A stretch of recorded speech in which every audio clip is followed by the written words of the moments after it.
pessoal, dando continuidade aqui ao nosso bate-papo sobre esses direitos e deveres individuais e coletivos, aparece pra gente o parágrafo 2º do artigo 5º, né? E ele traz a seguinte recomendação: os direitos e garantias expressos nesta Constituição não excluem outros decorrentes do regime e dos princípios por ela adotados, ou dos tratados internacionais em que a República Federativa do Brasil seja parte.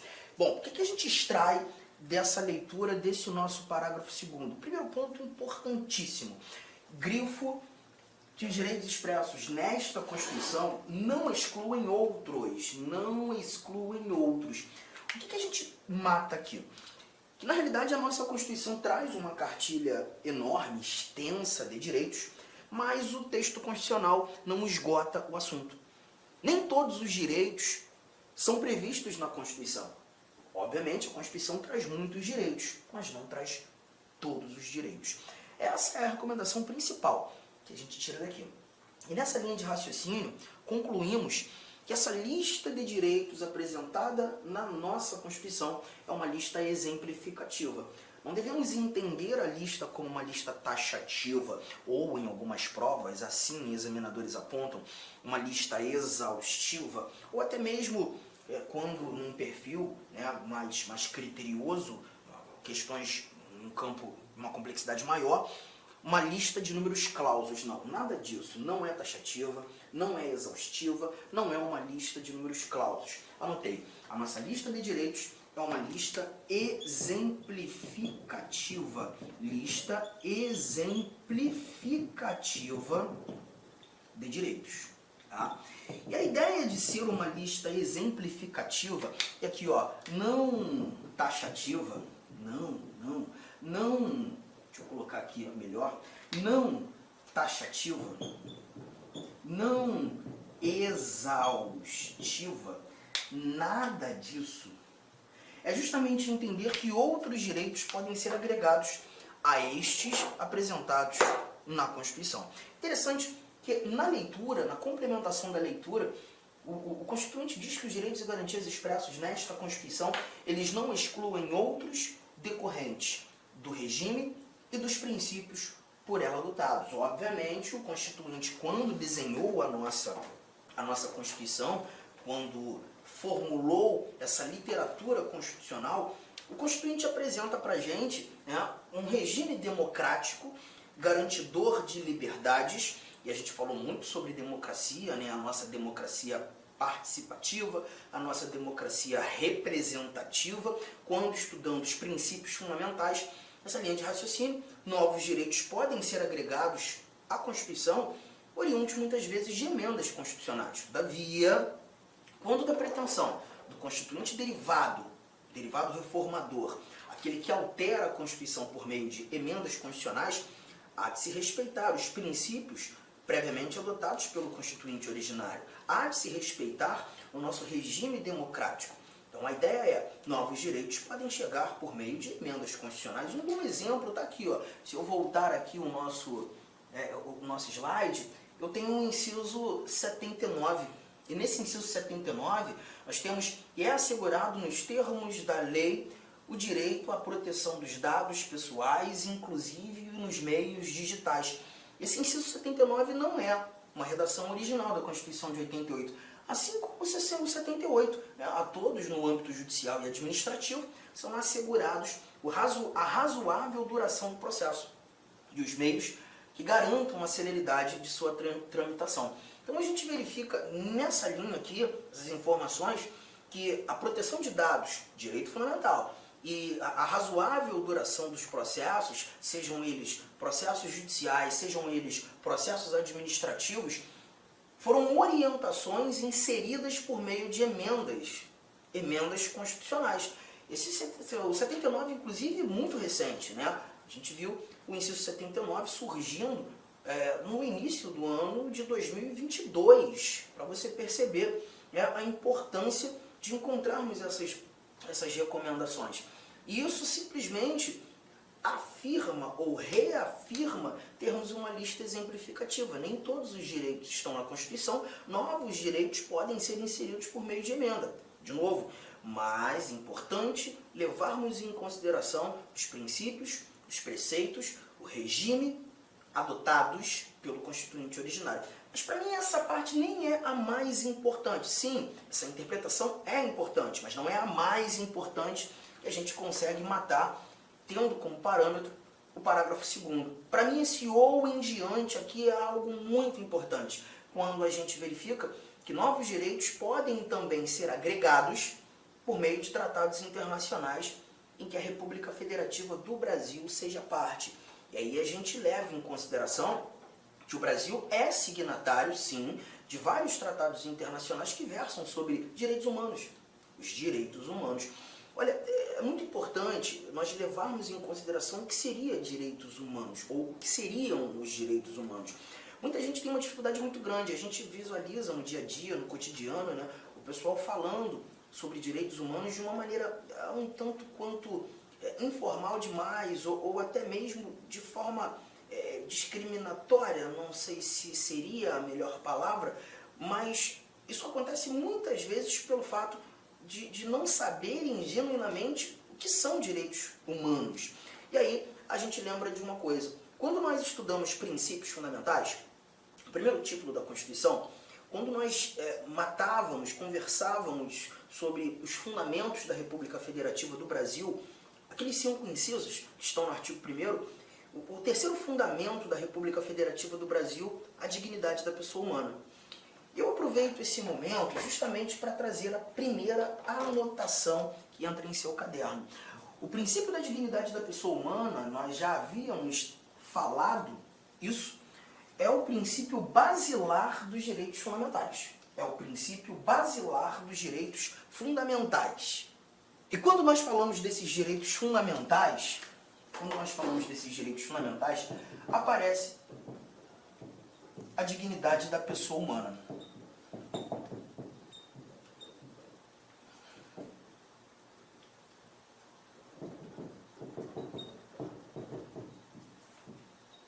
Bom, vamos lá, vamos entender isso aqui, tá? Direitos fundamentais são desdobramentos do princípio da dignidade da pessoa humana. Só que eu também preciso te mostrar, te dizer que os direitos humanos também se apresentam como desdobramentos do mesmo princípio da dignidade da pessoa humana. Então, preste bastante atenção. Vou ter que trazer um exemplo, né, de um ato internacional muito importante nessa conjugação. Por exemplo, quando nós falamos... Oi, alô? Ah, então beleza. Tá, show de bola. Obrigado, irmão. Valeu.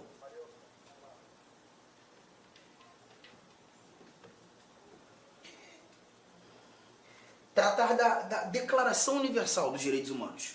A Declaração Universal dos Direitos... Eu vou voltar à parte dos direitos fundamentais. Espera aí.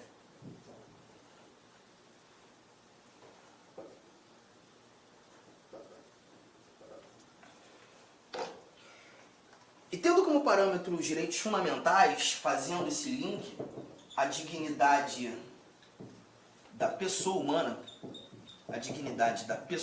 humana, qual é a relação? Direitos fundamentais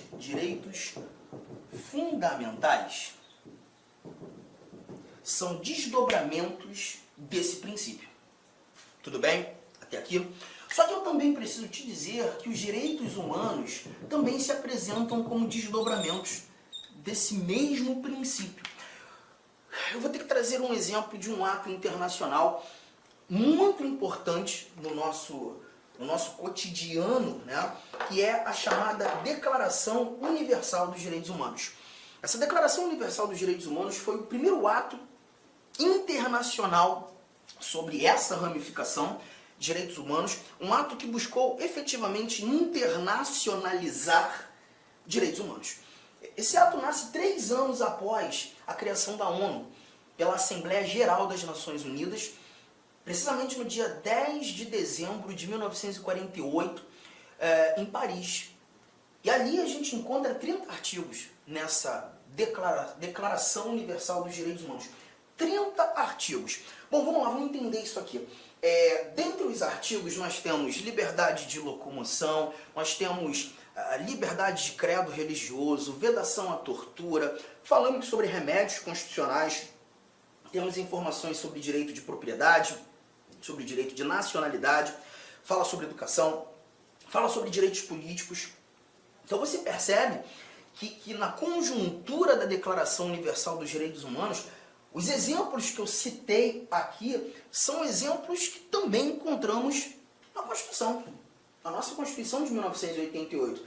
Aí alguém poderia dizer, então você está querendo me dizer que a Declaração Universal dos Direitos Humanos teve como parâmetro os direitos fundamentais apresentados na nossa Constituição? Não, ao contrário. Os direitos fundamentais traduzidos no nosso texto constitucional, que na realidade tiveram como parâmetro a Declaração Universal dos Direitos Humanos e alguns outros tratados internacionais que versam sobre a matéria. Perceba, tratam do mesmo conteúdo, ambos desdobramentos do mesmo princípio, o princípio da dignidade da pessoa humana. Então não há diferença? Há diferença, mas a diferença não está no conteúdo, na matéria. A diferença, ela está na aplicabilidade, porque quando tratando dos direitos fundamentais, nós verificamos aplicabilidade nacional. Aplicabilidade nacional. Os direitos fundamentais são apresentados em constituições e terão aplicabilidade no território daquele determinado Estado soberano. Os direitos humanos, por sua vez, já apresentam para a gente aplicabilidade universal. Então a gente está verificando aqui facilmente que nós temos na realidade desdobramentos do mesmo princípio, mas com aplicabilidades distintas. É por isso que tratados internacionais versando sobre direitos humanos podem agregar valor aos direitos fundamentais apresentados na nossa Constituição. Isso mais uma vez, ratifica a ideia que a nossa lista de direitos prevista na nossa Constituição não é uma lista taxativa, não é uma lista fechada, não é uma lista exaustiva, é uma lista aberta, é uma lista exemplificativa. Bom, fizemos essa correlação, né? E aí me aparece o parágrafo 3º do nosso artigo 5º. Queria que você anotasse essas informações são extremamente importantes para todos nós. Só que o parágrafo 3º vem e traz mais alguns valores sobre esses mesmos tratados internacionais sobre direitos humanos. Olha o que nós encontramos aqui. Parágrafo 3º.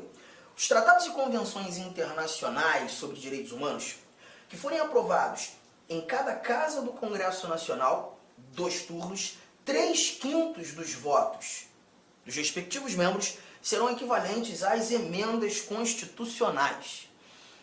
Perceba que o parágrafo 3º, ele traz para a gente os tratados internacionais tendo que passar por uma aprovação, por uma confirmação do nosso Congresso Nacional. Bom, nitidamente, na interpretação, nós verificamos que os tratados internacionais eles não são criados pelo nosso legislador, pelo nosso poder legislativo, mas eles devem ser confirmados pelo nosso legislador, pelo nosso poder legislativo. Aí eu te lembro um detalhe, não faz parte desse conteúdo nesse momento, mas quando nós estudamos as competências do Presidente da República, artigo 84, inciso 8º, nós encontramos que compete privativamente ao Presidente da República celebrar tratados e convenções internacionais, Presidente agindo como chefe de Estado, representando a soberania da República Federativa do Brasil, sujeitos a referendo do Congresso Nacional. E aí a gente vem mais uma vez para o quadro para fazer mais uma anotação. Essa anotação aqui, ó, as equiparações dos tratados internacionais. Cuidado com esse bate-papo, isso aqui é extremamente relevante para a gente. Começa assim, ó. Em regra geral, os tratados internacionais, eles são equiparados às leis ordinárias federais. Eles são celebrados pelo Presidente da República e sujeitos ao crivo do nosso Congresso Nacional. E quando falo crivo do Congresso Nacional, esse tratado internacional que tem força de lei, uma norma infraconstitucional, ato normativo que está abaixo da Constituição, devem passar pelas duas casas do Congresso Nacional, Câmara dos Deputados, Senado Federal, as duas casas do Congresso, a exigência de um único turno de aprovação e a maioria mais fácil que tem, a maioria simples, que é aquela maioria que a gente costuma dizer metade mais um daqueles que estão presentes naquela determinada sessão de deliberação, aquela determinada sessão de votação, tá? É muito engraçado, eu tinha estudado isso de uma outra forma. Eu tinha estudado isso aqui, duas casas, dois turnos, 3/5. Não é isso? Calma, por enquanto, ainda não. Porque a gente está tratando dos tratados internacionais que têm força de lei. Esse tratado internacional, ou essa equiparação, é a equiparação regra, tá?